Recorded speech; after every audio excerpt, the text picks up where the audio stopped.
What's up, Mets fans? Welcome back to the Mets post-game show right here on both of our channels and on X. Well, guys, it was a valiant effort, and they just came up short in the NLCS, a series where missed opportunities is the name of the game. And the Mets missed a lot of those games. But before I get to Chris, I do have to say I'm damn proud of this team, to be quite honest with you. What they did this year was absolutely amazing, and they just fell short. I mean, too many opportunities lost, and that's basically the series right there. How you doing, Chris? Yeah, I wish I wish I can come back on the post game. I know I've been gone for the last couple of days. I'm still unfortunately on the road as I'm here for the last post game of the season, talking Mets baseball with you all.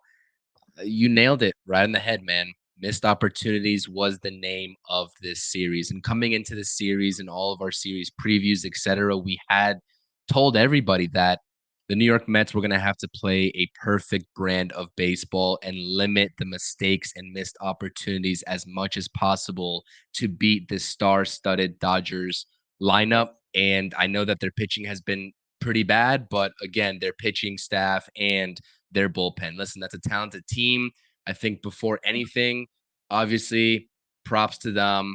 Hate the Dodgers. I think we both can say that with complete confidence. But congratulations to them and their fans. But again, you weren't going to beat the Dodgers with this many missed opportunities. You take a look at the left on base category. You take a look at runners in scoring position, 1 for 8 today, which is absolutely brutal. So many missed opportunities, and you simply cannot have that against a Dodgers team that Yeah. will put up double-digit runs on you on any given night, which is what they did today. So, um, I will say I'm really proud of this team, though. I think we will make that. I think the theme. We'll talk about this game. We'll talk about some of the decision making because again, you know, it Yep. leaves it makes you wonder and makes you scratch your head some of the things that were done in this game, both by the players and you got to just look at also some of the managerial decisions as well. Now that the season is over, and we'll talk about we'll probably give player grades, coaching grades, all that fun stuff in our season review stream. We'll take some time to process it, and I guess we'll come back and let everyone know when we're going to do that. But again, I am proud of this team. I'm very proud of this team. I think if you're a Mets fan anywhere, right, regardless of how fuming you may be that the season is now over, because this Mets team just had that magic aura to them, before tonight. You got to at least say that you're proud of this team. Absolutely. Yeah, and I know Explosive and others are talking about, all the magic that we had, all the great moments we had.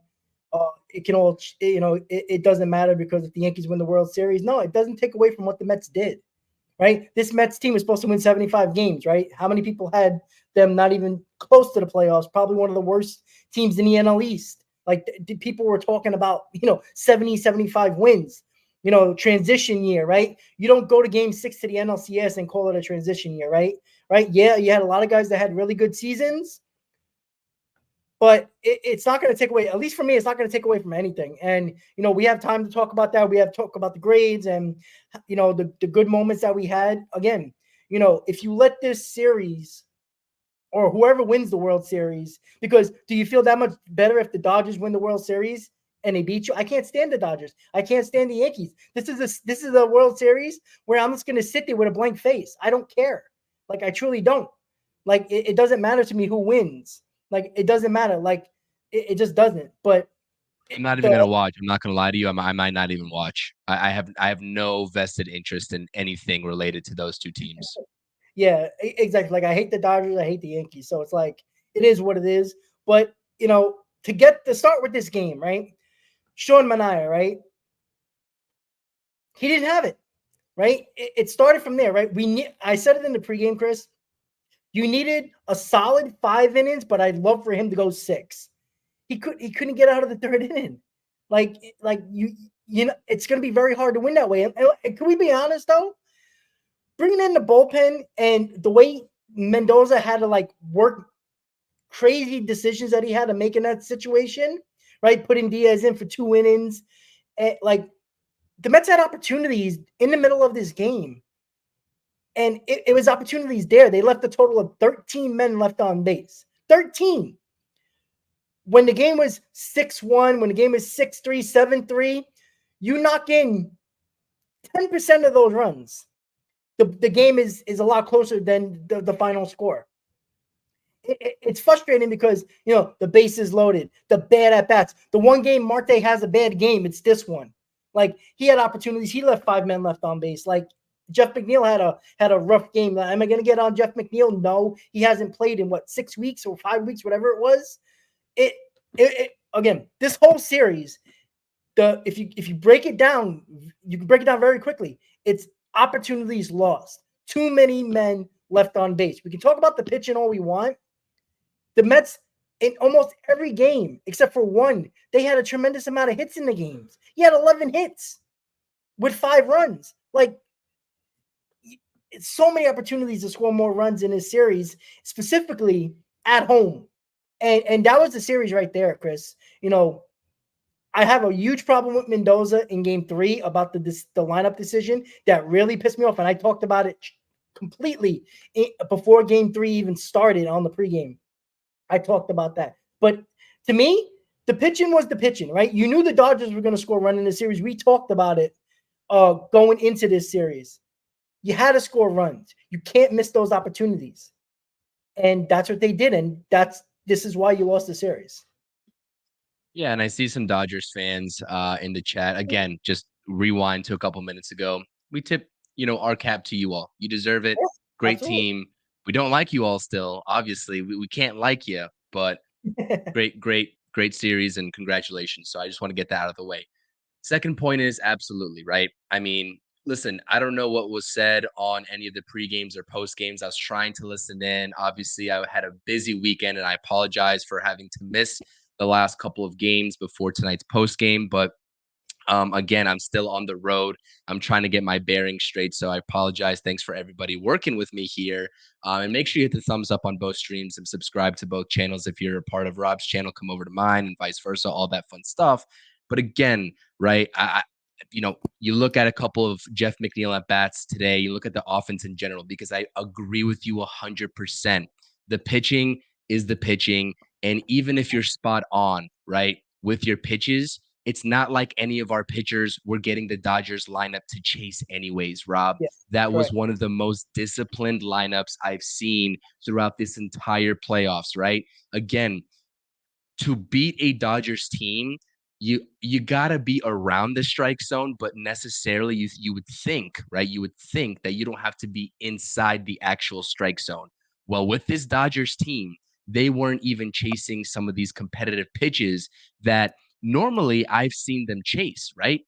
And they were laying off of it. They were taking their walks and they were kind of accumulating traffic on the base paths like that. And I take a look at a guy like Max Muncy in particular, who's just an absolute pest, whether it's home runs, singles, or just taking his walks to set up the rest of that lineup. Tommy Edman, again, just whatever count you get on him, foul ball, like home run, double, everything like from this lineup, top to bottom, is just tough to figure out.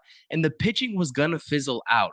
I hate to say it, but they were talking about it on the broadcast. As much as I hate the Fox Sports broadcasters, right? And they're a nuisance, and the whole setup with them and ESPN and everything is just terrible. But they're right, right? Some of these guys pitched more innings than they have either in their entire careers or whether it be the last 3-4 years of their careers, etc. So Sean Manaea, 100%.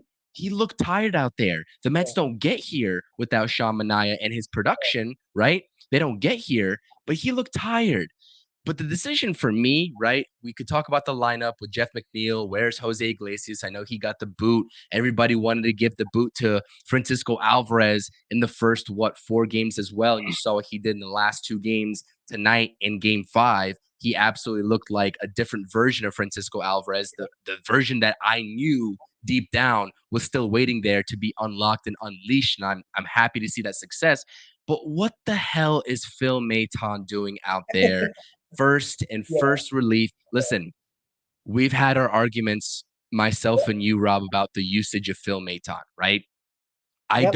I can't see a world where you have confidence in a guy to be that to stop the bleeding after a poor Sean Manaea performance. When you absolutely need zeros on the board the very next inning after Sean Manaea goes out there, you put in Phil Maton? Yeah, Listen, I've I been agree with very that. vocal about Phil Maton being pretty good for the Mets in the regular season.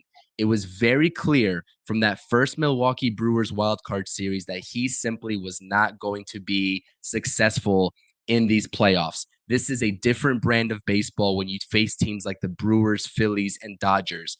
These lineups, the discipline, it gets better, and they're obviously the cream of the crop in terms of the talent level.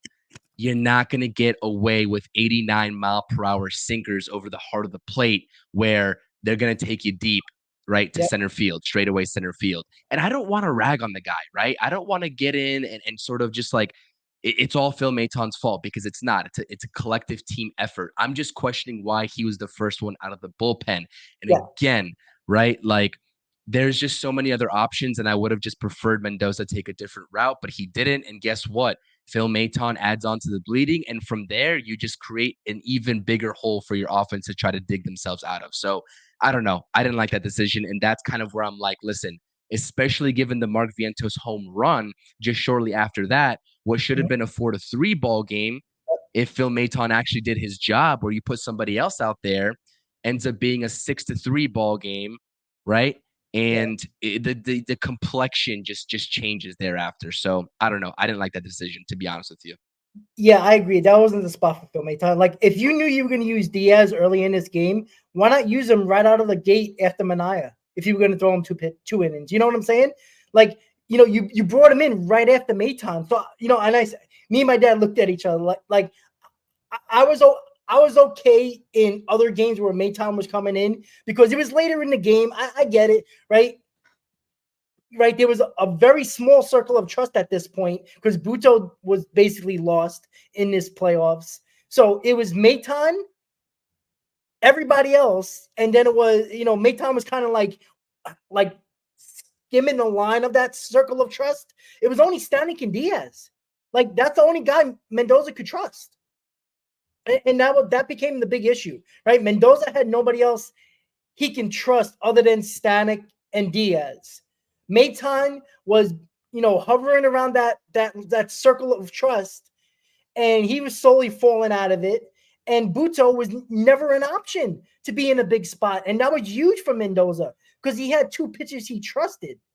And again, look, it was a tough. Like I don't think it should have been a tough call for Mendoza after Manaea. I truly think you should have went to Senga at that point and then see if you can stretch out Senga a little bit. Not saying that Senga was going to pitch well, but I would have felt better in that situation because if Senga did look on, you could have stretched him out for maybe 3 innings, and maybe you would have saved the guys that you probably needed later in the ball game when it was still a 6-7 run. When it was 6 runs and 7 runs for the Dodgers, Chris. I'll tell you what, I'm as much as I advocated and we went back and forth on this after game 1 with Senga, I'm kind of surprised to hear you say that. I would not have went Senga. I would have went either the route that you just said in terms of Edwin Diaz, where you need to stop the bleeding, and you saw what Edwin Diaz gave you, 2 Yeah, scoreless innings, if I'm not mistaken, in this ball game. He looked electric. And then also, Reed Garrett, who comes into a jam and gets 1, 2, 3 right yeah, away. I trust in those guys a lot. But as I just mentioned, the reason why I wouldn't throw Senga in that situation is the same reason you just saw exactly why he struggled. It's because the Dodgers lineup is very, very disciplined. And Senga is a type of pitcher to get swings and misses on balls out of the strike zone. And the Dodgers simply weren't swinging at those balls. yeah. And one thing, and this was a team, a pitching group effort where bad effort, I should say, was the issue that really, and I said it almost every game, and my dad was here the whole every game with me.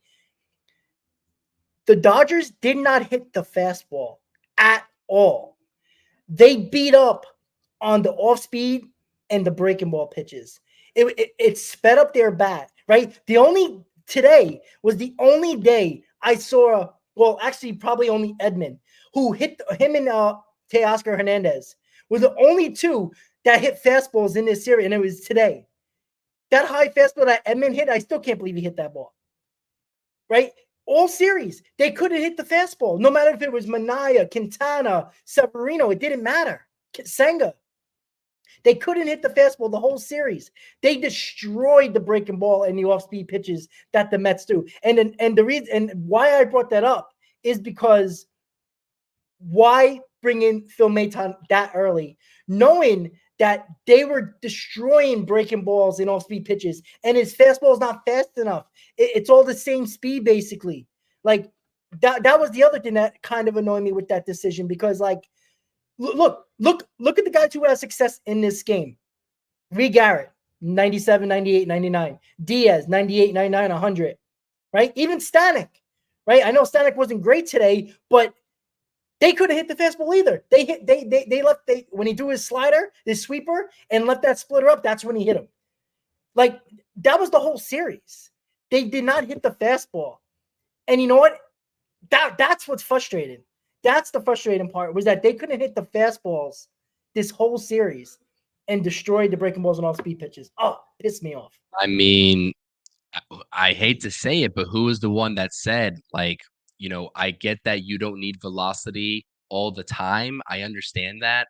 But in this postseason, right, especially with the trend that you just mentioned, give me the 97-98 over the 89-90, right?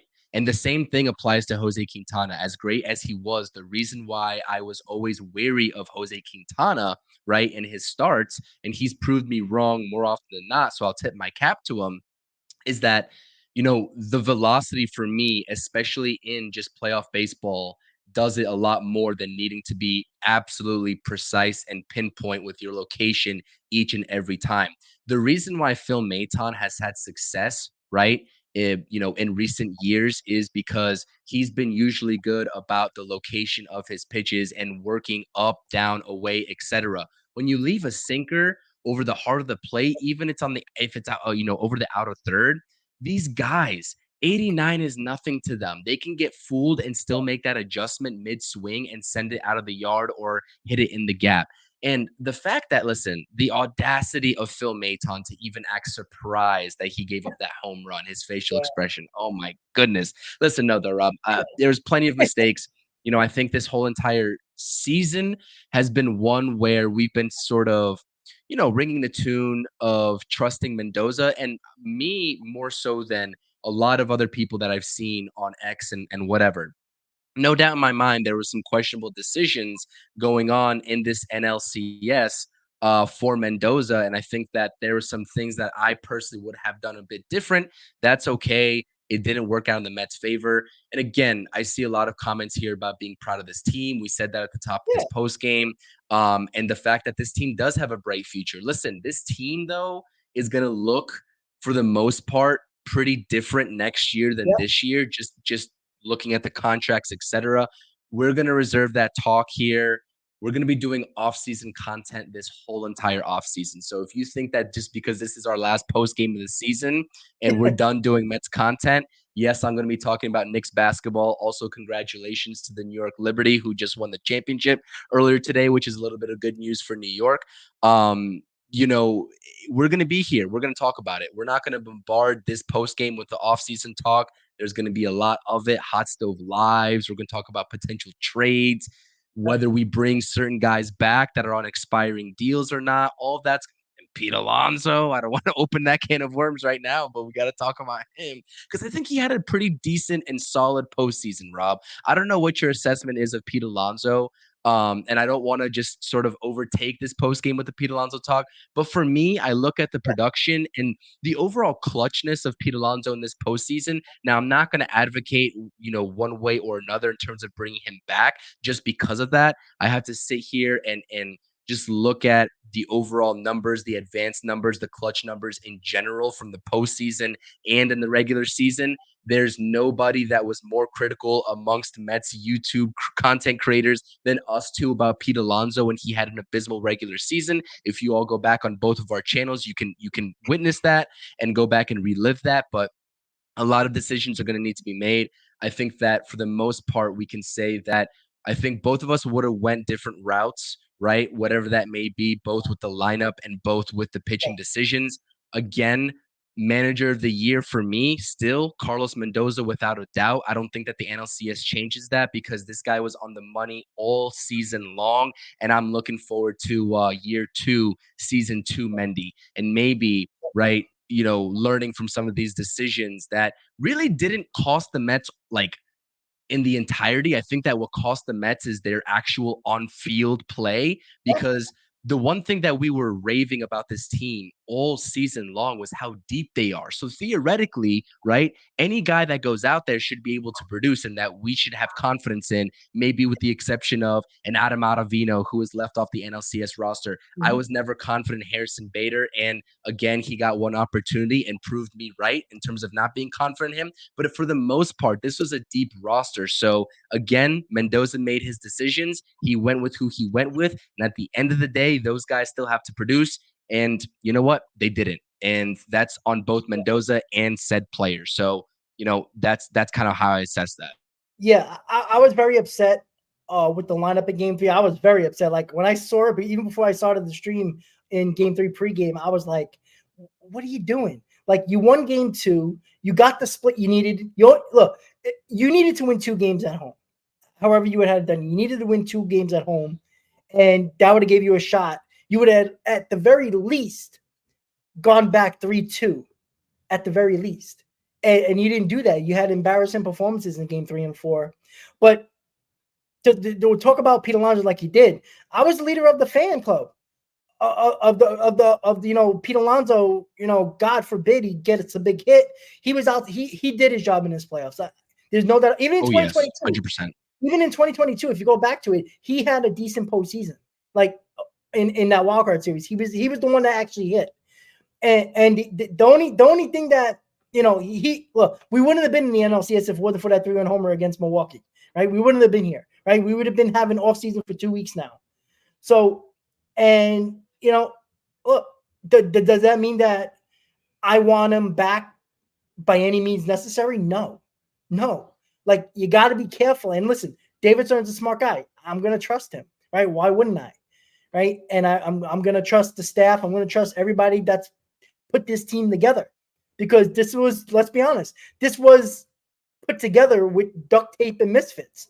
Like it's what it was, right? Yes, it We was. knew, right? This was a year where, and we talked about it in the season preview. This was a year where David Stearns had a lot of prove it deals on this team.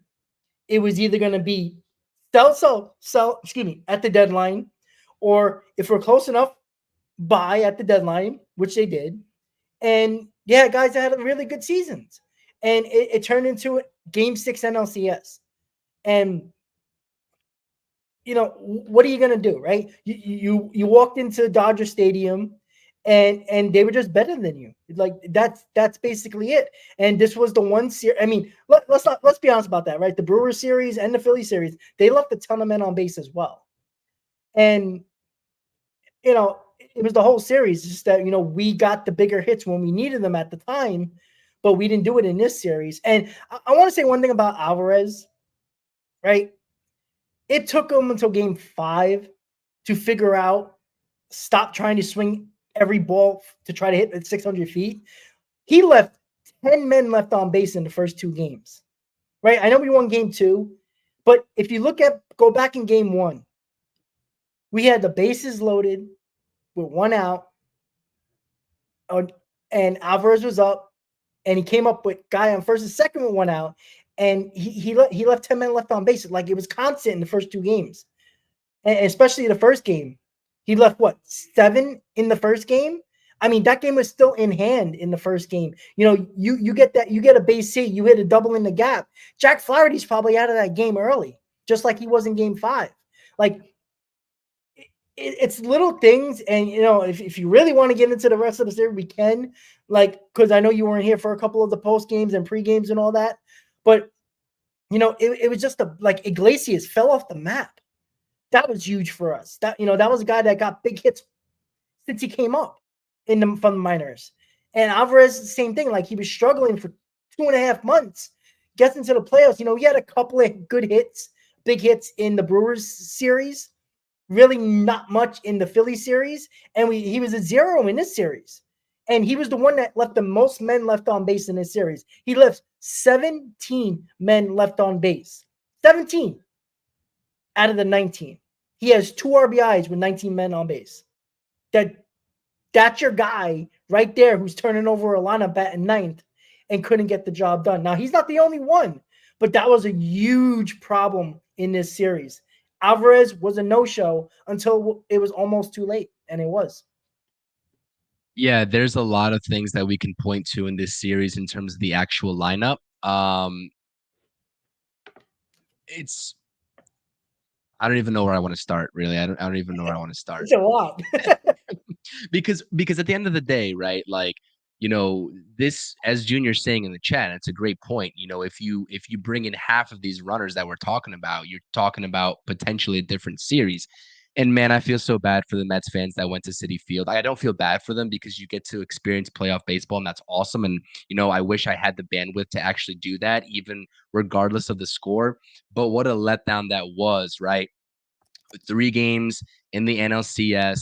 You're in the driver's seat because you just went 1-1 in LA, and you come back and you put up a couple of stinkers. It was deflating, to say the least. And they had to salvage, right, that game 5 to even try to get back to LA. But you know what? Alvarez 100%. I think there was a night and day difference in his approach. And that has to be on him first and foremost, to recognize what didn't work for him in the first 4 games and then what started to work for him in game 5. You got to learn from your mistakes after game 1, especially in the NLCS. And I attribute that to him. Just being a young player, I'm not sure what's involved with that. I'm not sure what is discussed between him, Chavez, and Barnes while they're watching film, but that has to be caught earlier. I quite simply don't even know what went wrong with Jose Iglesias. It just seemed like he was guessing. And that's the theme here, right? The key word for me is guessing. This Mets lineup against the plethora of looks that they got, right? The variety of looks that they got, whether it was the starters for the Dodgers and Buehler, Yamamoto, and Flaherty, or whether it was the vast majority of bullpen arms that they saw in this series. They looked like they were guessing. And that could be a blessing and a curse, right? Bullpen games for opposing teams, right? There's something to be said for the manager needing to make the right decision in terms of who to throw out there, but also having the advantage because, again, if you're seeing one arm every inning, right, you're not going to see the same arm twice, so you can't pick up on tendencies of the opposing pitcher, and it's kind of it just blows right by you in that facet. But again, it's kind of scary, right, to also think about what the Mets, I guess, peak could have been in the series, even given the struggles of Alvarez, Iglesias, and Yeah. Brandon Nimmo, who just did not Oh, look like himself at all. And that was very evident in tonight's ball game as well. I know that he's been hindered, by the foot, and he's a warrior for just simply being out there, right? When the Mets need him the most. But the at-bats just simply didn't look good. He looked like he was guessing. And we talk about this all the time. And we talked about this whole series, right? Especially after game 1. You cannot guess up there against guys that throw 97, 98. You cannot do it because you're going to look foolish. Jose Iglesias, right, when he was playing the slider down and out, he was basically Pete Alonso 2.0 in terms of reaching out for that slider. And that's where he was getting in trouble. Whereas Jose Iglesias, for the better part of this entire season so far, he was great because he didn't try to do too much. He yeah. didn't try to do too much, right? He made the pitcher come to him, and when they came inside in the strike zone, he made them he made them pay for it. Same thing with Starling Marte. You look at one of his at bats today as well, Yep. completely fooled because he was guessing on 0-2. He was guessing slider. He got a 97, 98 mile per hour fastball, whatever it was. And he simply just, I don't even know what he did. I don't even know what you call what he did. Jeff McNeil, before the base hit, he had 2 at bats where he looked absolutely brutal. He looked like he was guessing out there in those 2 at bats. So, top to bottom, Rob, we can go through probably each and every single body in this lineup at some point guessing. But you know what? I will say I'm so proud of Mark Vientos, man. I think that regardless of, the lineup talk and the failures of this team and this series to come through with runners in scoring position, Mark Vientos and what he's done not only this season to cement himself as the New York Mets starting third baseman, not only this season, but of the future. I'm incredibly proud of the production and the timeliness of his production this entire postseason and this entire season. And I know that this is a somewhat negative stream, right? Because there's not really Yeah. much positives to take away when your team just got eliminated a couple of games shy of the World Series. But Mark Vientos put the league on notice this season and in this postseason. Run production in the middle of the lineup, he was disciplined. He was probably the most disciplined New York Mets bat in the lineup, right? And I think as the seasons progressed, he developed just a sort of patience where he knew that the other pitcher has to go into his zone. And as soon Yep. as they do, he's going to make them pay for it with the long ball in particular because he's got power to all fields. So tip of the cap to Mark Vientos. He did everything he could to propel this Mets lineup, and I think that we should not forget about that at all. Yeah, and that's the biggest takeaway I think this season, because you can't really have a lot of takeaways when you have a lot of guys on 1-year deals. Guys that are free agents. You can't really say that I can take out a lot of Pete Alonso's season or Pete Alonso's playoffs because he's not a Met anymore, right? 5 days after the World Series, he's officially an unrestricted free agent, so he won't be a Met at that point. But yeah, Vientos, and this is good going into next season when we get into our off season, streams and stuff like that about what we're doing with the roster here, because there will be a lot of different players on this roster, I think, that we're going to see. But you know what? You're solidified on the left side of the infield for at least 5 more years, right? You got Lindor locked up. Vientos is a rookie.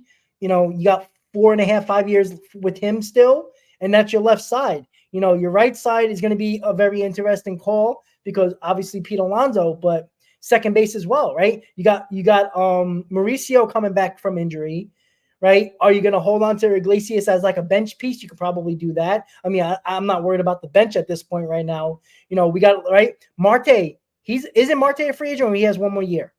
He's got 1 more year. 1 more year. I think he's gone, right? I think he's gone, right?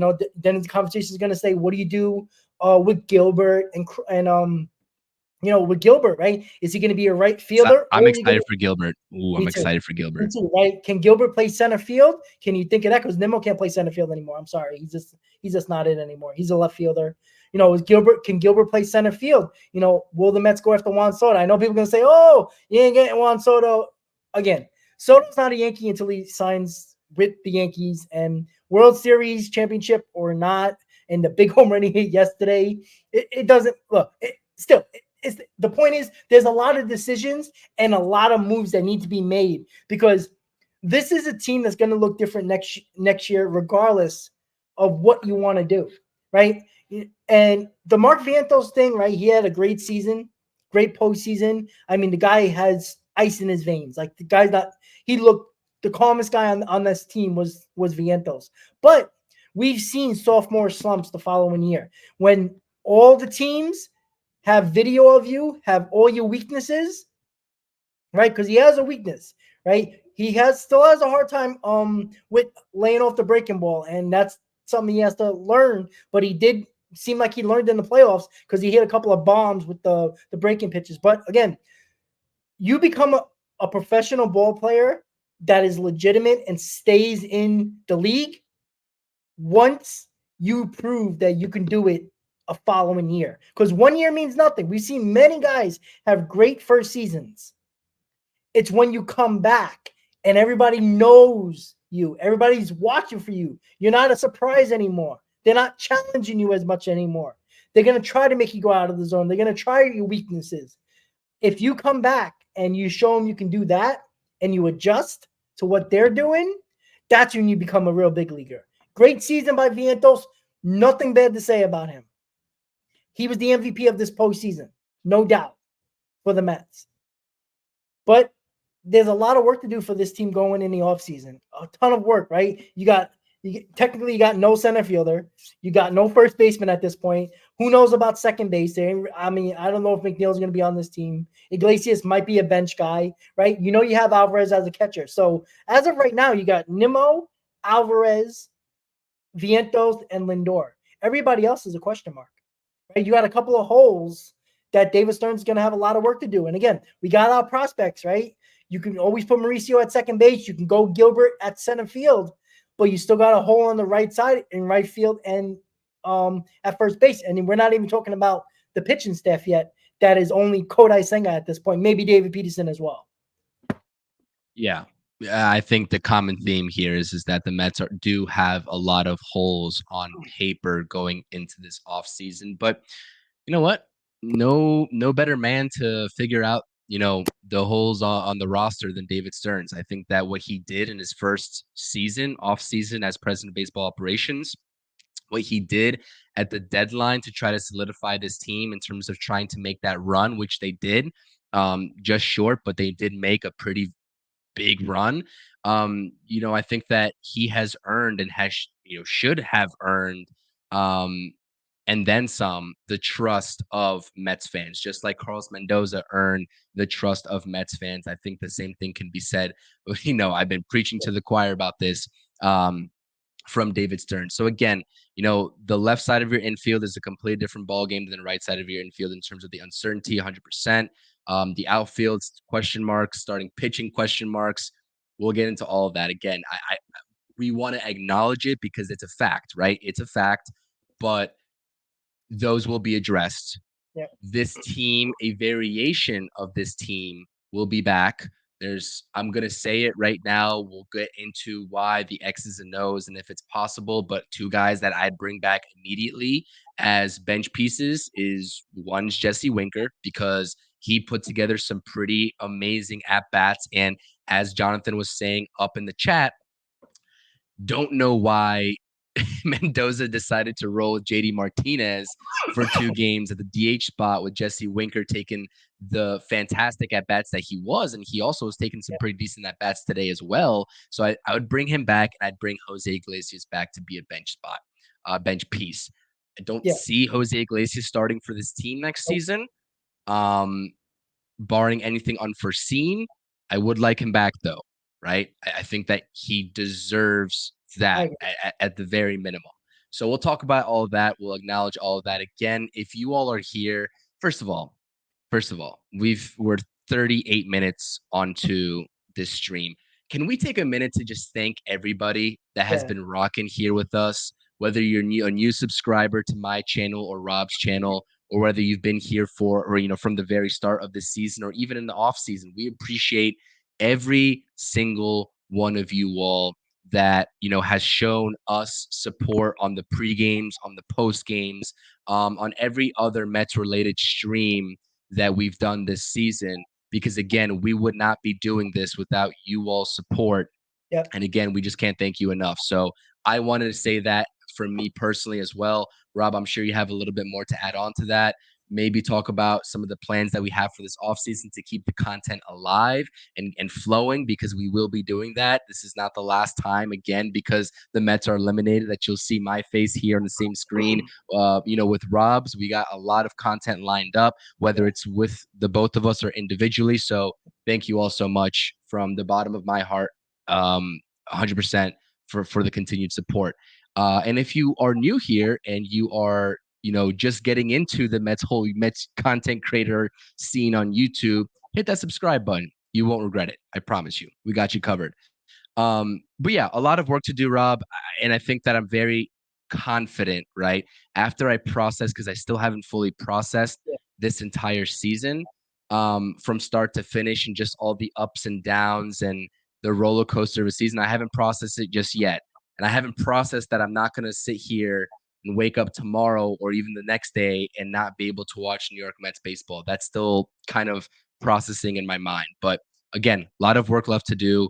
Proud of this team. They will get it done. David Stearns will get it done. And it's right back to the grind starting in 2025. Yeah, absolutely. And my girlfriend knows, don't bother me for the next couple of days. It's a process in a couple of days, to be quite honest with you. I tell you that.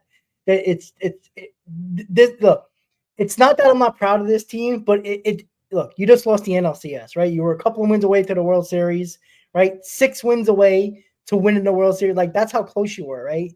This is it's tough, right?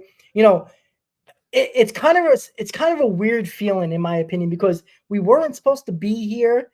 We were never the better team in the postseason, basically, whoever we faced, right? It's like I'm on a line here. Like, I'm pissed off because I think there was opportunities in this series to take advantage here. There was decisions made early in this series where kind of could have changed things, and then this team got to the NLCS Game 6. So it's like, yeah, it's a weird feeling. Like, obviously in game you're fucking going nuts. I'm pacing, I'm walking back and forth. I'm a nutcase. But I appreciate everybody sticking with us because there's a lot of times you guys don't agree with us. And look, me and Chris, look, we don't agree all the time either, right? We had a real go at it the other day with Kodai Senga for game 1, right? We really, we didn't agree at all, right? Regardless of if we were right or wrong, we didn't agree, right? The whole point of this, you don't want to, I'm not saying we don't always want to agree, and it'd be great. I mean, that would be a successful season, right? If we're always agreeing, it's just like, oh, look, Mets win World Series, great, we agree on everything. But having the back and forth, having the disagreements with me and Chris, or the round table, or you guys in the chat, right? This is why sports is beautiful, because we have difference of opinions, right? When Mayton came in, most people probably thought, what the hell are you doing? Right. But that's the decisions. This is what we talk about. And, so many other decisions throughout the season. But, I don't know how much time you have, Chris, but when it comes to everything as a whole, this was a season that nobody, even we that had our season previews at 87 wins and 89 wins, or 85 and 87 wins, pictured this, how far this team would have got. Like, yeah, I could have seen making the playoffs and losing in the wild card round, and that would have probably been more disappointing. But to get as far as we did, I mean, we did beat the NL East division champs. We did beat the NL Central champs, right? And we were 2 wins away of beating the Dodgers, the best team in baseball. So, it's a weird season, and it's going to take a couple of days to process. But yeah, we're going to have a ton of work, guys. Again, just because the season's over doesn't mean we're not going to do a ton of shows. We have a lot to talk about, right? This roster has a lot of work to do, even though we got the Game 6 of the NLCS, right? There's so much to talk about, and there's going to be a ton of content. Probably not we'll get to our season recap at some point over the next couple of days, because I can care less about the World Series. So, we'll see where that goes. But yeah, guys, I mean, you guys did a tremendous job this year in the chat. Like, there's no, it was amazing how much fun it was. Like, we talked about the pregame, how it grew over the season, right? I mean, it was, we had 15, 20 people earlier in the season. Even when the Mets were doing well in June and July, it was still, it was a slow grow. But man, did it grow over 162 game season, and then it just took off in the postseason. And that's all for you guys, showing the support. You don't have to like everything we say. Sometimes we say stupid things. I'm very obvious that I say a lot of crazy things a lot of the time. So, sticking with us and coming back when we disagree big time is always important to us, because again, we do this because we love it, but we wouldn't get the notoriety and the views if one of you guys showing up every day and hitting that like button. Because if nobody hits the like button, nobody's finding the stream. Like, that's a fact. So the pregame grew in 1 year tremendously.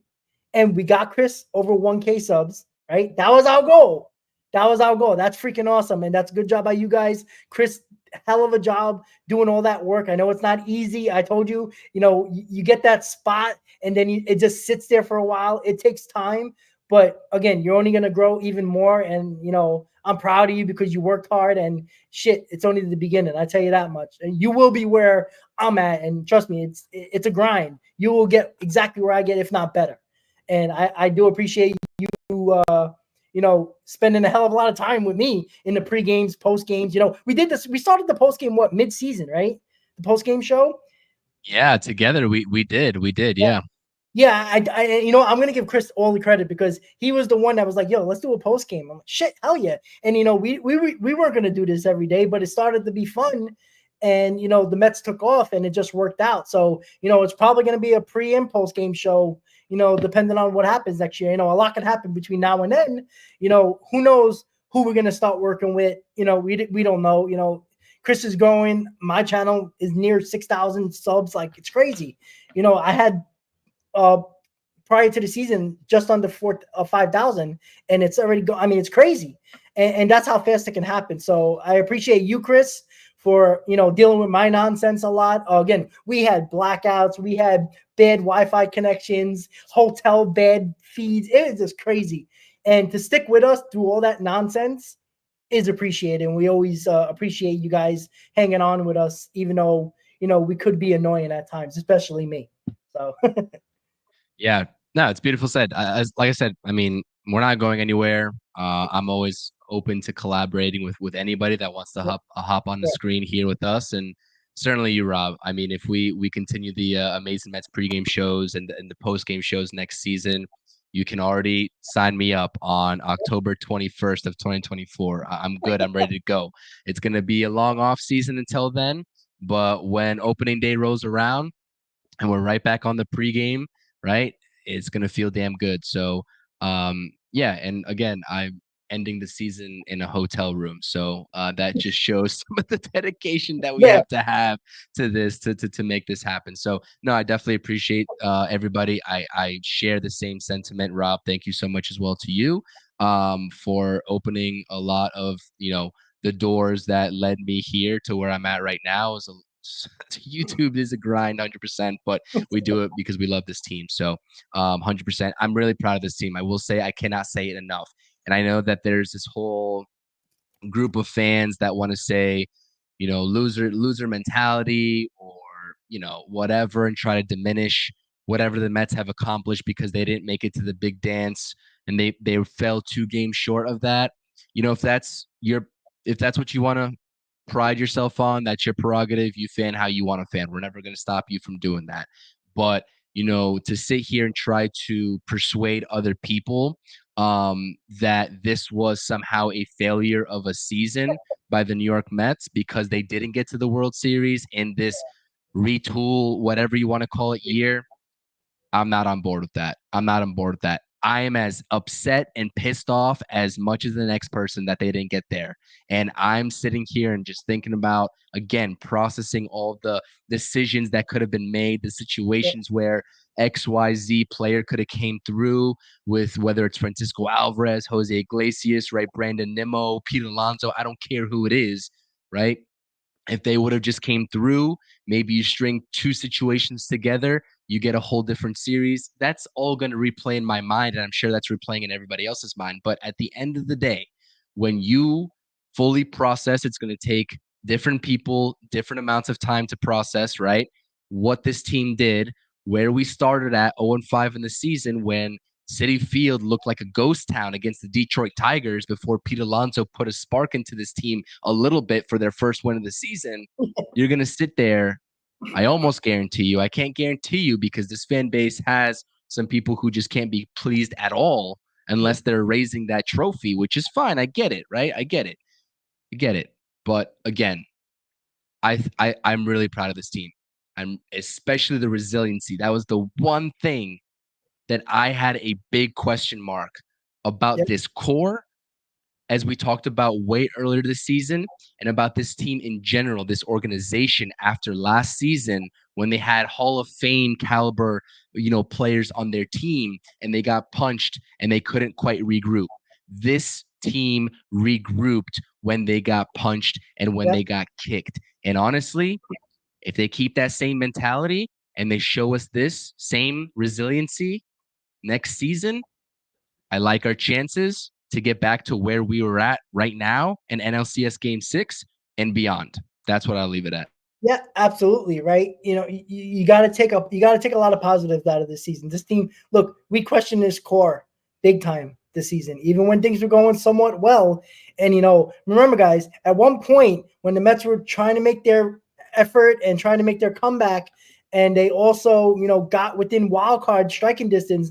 They were 4 games back of the Braves of the wild card, right? It was like 30, 35, 36 games left.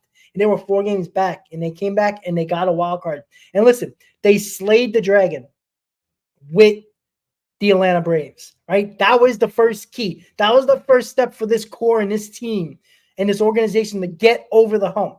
If they lost to the Braves, this would have been the same old story. This is not the same old story anymore, right? You can't be, not saying you can't be frustrated or upset about they losing in the NLCS to the Dodgers, but you can't be upset with this team, with the story of this team, of the resilience, the comebacks. We had 45 comeback wins in the regular season and postseason. This was a team that started 0-5, 11 games on the 500. And you talked about the Detroit series. I was at all those home games before I moved from New York. I was at those games. I did the first pregame with you, Chris, from my car. You doing it in the In the hotel. car, yeah. I was in the car. I was using my freaking Wi-Fi on my phone. Like, it was insane. like 0-5, 11 games under, fighting back to be relevant at the trade deadline, because it didn't matter what was going to happen in August. They had to get back to relevancy and close enough for Stearns to give them a reason to make moves to help this team. And they did that. That was the first step. The second step was to make the playoffs, find a way to make the playoffs. The core still had to prove that. They did it in that doubleheader, game 1. MVP Lindor did the job in Atlanta to punch out a ticket to the postseason. And then another guy we questioned all season, Pete Alonso, the biggest home run of his life as a New York Met, was hitting that 3-run home in the right field to put us ahead in that third game of the wild card to get us to the NLDS. And then we dominated the Phillies, right? Nobody talking about that. We're going to get into that later in the offseason, but we dominated the Phillies. You know how the Dodgers basically dominated us in that series? We dominated the Phillies. That was the NL East champs. That was their best team to win a World Series, and we dominated them in the NLDS, right? That's something to keep your heads on too, because we slayed the dragon with the Dodgers. We dismantled the Phillies in the NLDS. That's 2 good signs going into next season, regardless of what the team might look like roster-wise next season. That's something to hold your hat on going into next year, knowing that you slayed the dragon with the Braves and did what you did to the Phillies in the NLDS. That's going to be remembered. And that is something that the organization hasn't had a lot of. And that's something to hold your hat on no matter what the roster looks like going into 2025. And that's automatically going to put some more expectations, right? We talk about coming into this season with no expectations. Now the expectations are back. You're going to have a target on your back, especially between the Braves and the Phillies. They're going to want revenge, and it's going to be up to them to try to live up to those expectations that are just directly put right back in on them. And, continue to get the best of those 2 teams. It's going to be another tight division / wild card, however it shakes out between those 3 teams. I can't really see the Marlins or the Nationals really being quite there yet to compete with the rest of the big 3 of the NL East. But you know what? Bring it on. I think that's the mentality that the New York Mets should now embody, right? Is just bring it on. That's really it. And I think that with the mental toughness that I just talked about, I have no doubt in my mind that that's going to be the primary focal point with whoever gets brought back onto this team. And key emphasis on whoever gets brought back, because again, they've got a lot of work to do. But really, again, I know it sucks. We will be doing a season recap. We will probably be giving, I would assume, player grades. That's something that I think we should do. And that's it. I mean, we got a whole bunch of content. I've got nothing else, Rob. I'm trying to look for words here, but I got nothing else. Yeah, it's a proud moment deep down with this team of what they did and what they accomplished this year when nobody expected it, and the great moments they had for us this year. And then it was the loss in the NLCS. So it's a combination of both. That's why, like if this team had a ton of expectation and lost like this, we'd probably be a hell of a lot more mad and be angry, right? I'm not angry. I'm upset and disappointed, but not angry because this team wasn't supposed to be here and they got beat by the better team, right? That's what you want. You want to face the best team. And if you don't beat that team, you weren't supposed to, right? You had opportunities, you didn't do your job. So yeah, I mean, the moral of the story, it was a great season. You got to game 6 of the NLCS. You got beat by the better team, and you tip your cap to the Dodgers. They're facing the Yankees. MLB gets their dream matchup. I know Rob Manfred's salivating and probably blowing somebody right now. And Jim Bowden, oh my God, I mean, on X, talking about, I mean, the Dodgers and the Yankees and the two best owners, they're not. All right. Maybe the Dodgers, I give the Guggenheim Group credit because they spent a ton of money. But, I mean, the Yankees, I mean, look who they faced. Like, can we, like, I hope they get embarrassed, to be quite honest with you. Like, I don't want any of these two teams to win. But man, I want the Dodgers to destroy the Yankees because I don't think they really had a tough task at all in this postseason, and I think they're going to get exposed. But again, that's for them to worry about, not really us. But again, guys, Mets lose 10-5, lose the NLCS 4-2. Great season for the Mets. It ends in game 6. Couldn't get to that game 7, but hell of a season. And I'm going to leave Chris with the final thoughts, man. Great season. Great season.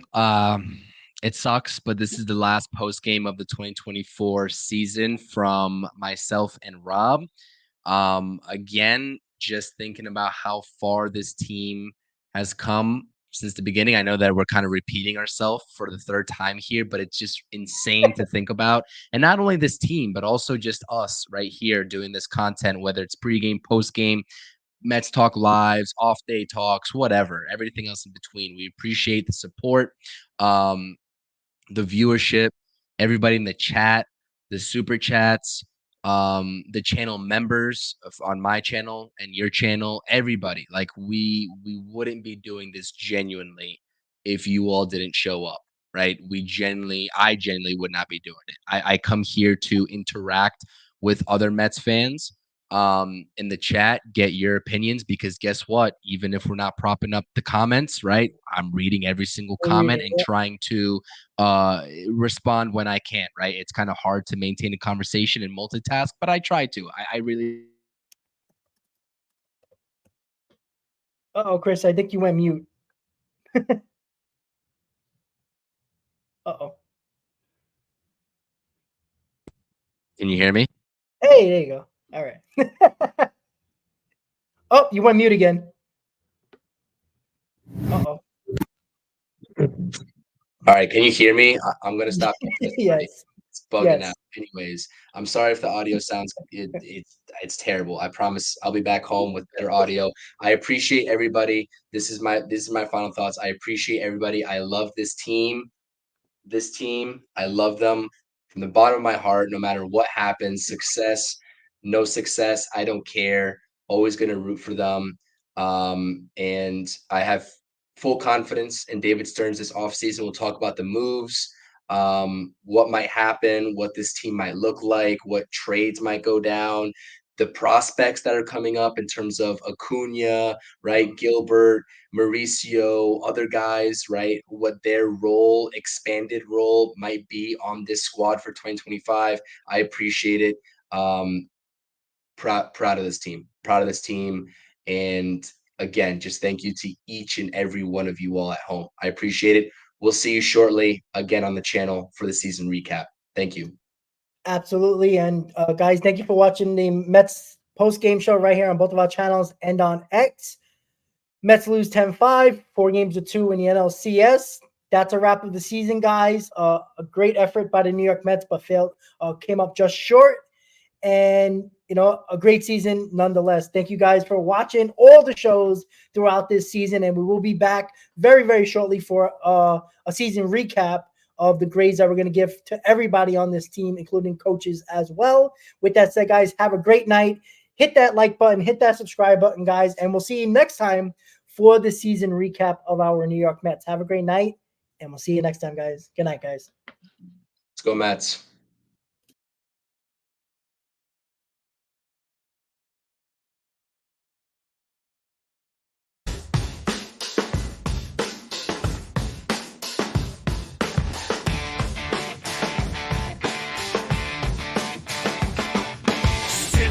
In the dead of night, full of echo. Concrete jungle, dreams bust to grow. Mets in the air, chase glory, no fear. Broken backs, but hearts steer clear. OMG, the chaos, what a scene. Streets buzzing like a machine. Creepers from the shadows, chills on my spine. Past haunts.